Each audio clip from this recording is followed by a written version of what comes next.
আপনাদের সামনে আরও কিছু বলার জন্য আমি আসলাম। আচ্ছা, প্রথমে আপনার এতে একটা মেসেজ আছে কি যে আপনি লটারিতে 7,000 টাকা পাইছেন বা 50,000 টাকা পাইছেন, এই নাম্বারে যোগাযোগ করুন বা ইমো নাম্বারে যোগাযোগ করুন। তার কিছুক্ষণ পরে বলে আপনার টাকাটাকে ব্যাংকে দেওয়া হবে না এর বিকাশ নাম্বারে দেওয়া হবে। আপনি আমাদের ফর্ম পূরণ করতে হবে অফিস থেকে, কিছু টাকা দরকার। হ্যাঁ, কেউ বলে 1,050, কেউ 1,250, কেউ 400, কেউ 300, এভাবে টাকা চাই।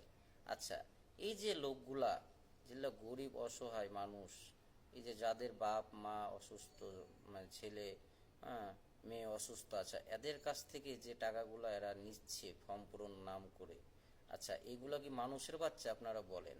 হ্যাঁ, এরা আর কোনো ব্যবসা পায় না? আমাদের বাংলাদেশে এগুলো তো মানে জন্মের ঠিক নাই। আপনারা ভালো থাকবেন, ধন্যবাদ।